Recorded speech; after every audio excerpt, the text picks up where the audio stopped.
Assalamualaikum warahmatullahi wabarakatuh. Perkenalkan, nama saya Reza Anjiransya, mahasiswa dari Program Studi Sistem Informasi Fakultas Teknologi Komunikasi dan Informatika Universitas Nasional.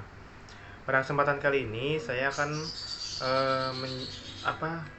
menjelaskan summary materi pertemuan ke-9 sampai dengan materi pertemuan ke-15 dengan mata kuliah Big Data dan Business Intelligence dengan dosen pengampu Bapak Dr. Agung Trayudi Eskom Mkom. Lanjut saja. Saya akan menjelaskan tentang cluster ya. Jadi cluster itu merupakan kumpulan sebuah objek data. Jadi anggota cluster ini memiliki sama kemiripan satu sama lain, tetapi berbeda dengan anggota cluster lain ya. Terus ada juga cluster analisis. Jadi merupakan kemiripan data ya, tapi berdasarkan karakteristik dan mengkelompokkannya data mirip ke dalam cluster. Jadi penggunaan cluster yaitu tools untuk melihat distribusi data dari pre-processing untuk langkah berikutnya ya. Nah, selanjutnya ada contoh aplikasi clustering ya. Contoh aplikasi clustering. Yang pertama seperti kayak marketing ya. Jadi membantu pihak pemasaran untuk menentukan grup khusus dan membuat program khusus untuk grup ini. Yang kedua ada contohnya seperti land use ya. Jadi identifikasi area yang digunakan untuk hal yang sama. Yang selanjutnya ada asuransi. Jadi ada identifikasi grup yang memiliki tingkat klaim yang tinggi. Ada juga tata kota, yaitu identifikasi rumah-rumah berdasarkan tipe, harga, dan lokasi. Nah, jadi ukuran kesamaan itu dapat diukur berdasarkan fungsi jarak ya. Jadi definisi distance function itu bisa sangat berbeda untuk interval scale ya. Jadi interval scale, boolean, kategorial, ordinal ratio, dan vector variables ya. Jadi bobot diasosiasikan sebagai aplikasi dan arti data. Jadi tipe data dalam clustering itu ada 4 ya. Jadi yang pertama interval scale variables, yang kedua binary variables seperti ada atau tidak ya, 0 atau 1 binary. Terus yang ketiga ada nominal, ordinal, dan ratio variables, dan yang terakhir campuran. Nah, jadi pendekatan clustering itu antara lain yang pertama partisi. Ya, jadi partisi ini membuat partisi dan evaluasi. Jadi berdasarkan kinerja tertentu, misalnya mengirimkan sum of square errors ya dengan metode k-means, k-medoids, atau Clarence ya. Ada juga yang nomor kedua itu pendekatan clustering antara lain hierarkis. Jadi hierarkis ini membuat struktur menggunakan kriteria tertentu dengan metode Diana, Agnes, Bridge, Rock, dan Chameleon. Nah, terus yang terakhir ada density base ya. Jadi density base ini berdasarkan connectivity dan density function ya dengan metode DB-SACN, optics, dan DENCLU ya. Ada juga nah, selanjutnya berarti saya akan menjelaskan tentang klasifikasi ya. Jadi klasifikasi ini memprediksi kelas ya suatu item dan membuat model berdasarkan pada pelatihan yang digunakan untuk mengklasifikasikan data ya. Jadi konsep data dalam decision tree ini, data dinyatakan dalam bentuk table dengan atribut dan record. Dan atribut ini menyatakan suatu parameter yang dibuat sebagai kriteria dalam pembentukan tree itu. Misalnya untuk menentukan main tenis. Nah, kriteria yang diperhatikan adalah cuaca, angin, dan temperatur. Nah, salah satu dari satu atribut merupakan atribut yang menyatakan data solusi per item. Jadi, item data yang disebut dengan target atribut. Nah, jadi atribut memiliki nilai-nilai yang dinamakan dengan intents ya. Nah, ada juga entropi. Jadi entropi ini adalah jumlah bit yang diperkirakan dibutuhkan untuk dapat mengekstrak suatu kelas. Jadi plus atau minus dari sejumlah data acak pada ruang sampel atau S ya. Entropi juga bisa dilakukan dengan berbagai kebutuhan bit ya untuk menyatakan suatu kelas ya. Jadi semakin kecil nilai entropi maka semakin baik untuk digunakan dalam mengekstraksi suatu kelas ya.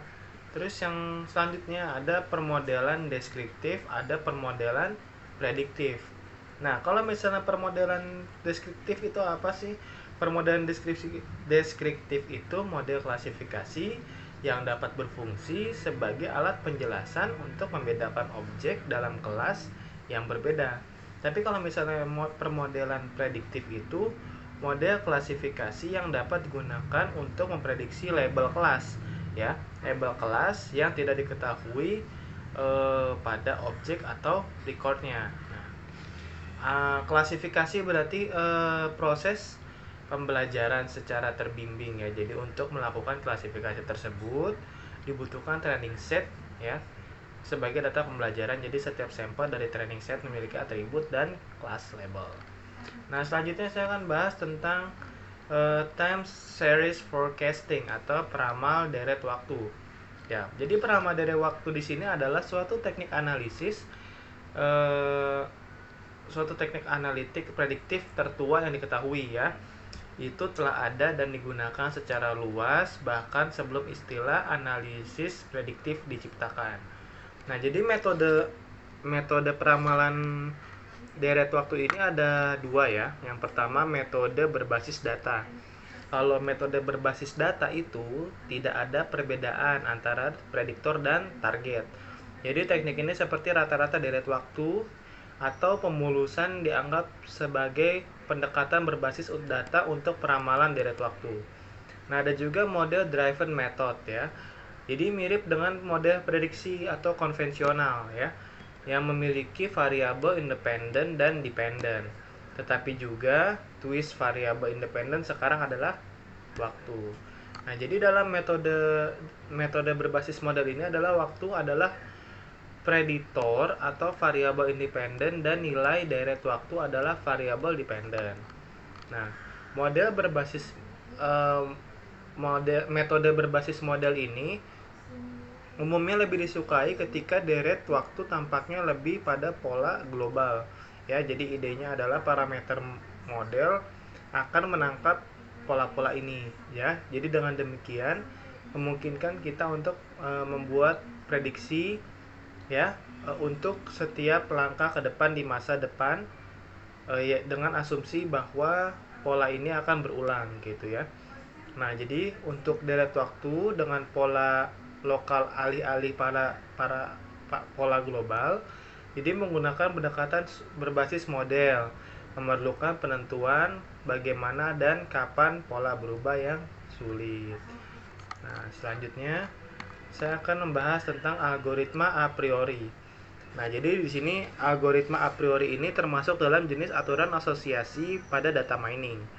Ya, selain a priori yang termasuk pada golongan ini adalah metode generalis rules induction ya, dan algoritma hash base ya. Jadi aturan yang menyatakan asosiasi antara beberapa atribut sering disebut infinity analysis atau market based analysis.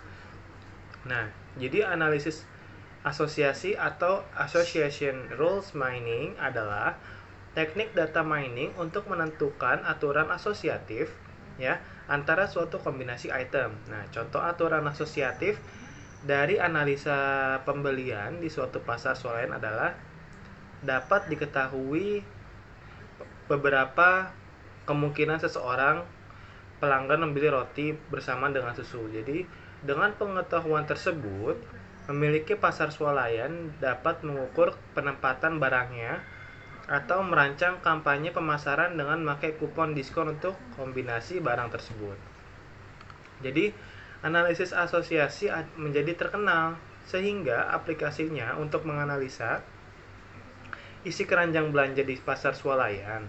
Jadi, analisis asosiasi juga sering disebut sebagai istilah market based basket analysis ya.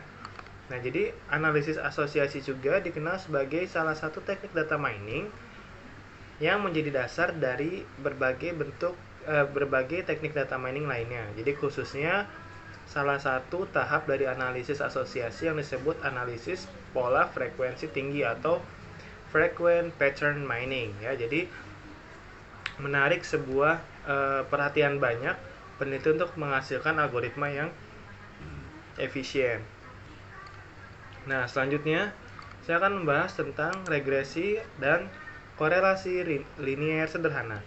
Jadi, persamaan regresi merupakan persamaan matematik yang memungkinkan peramalan nilai suatu peubah tak bebas dari nilai peubah bebas.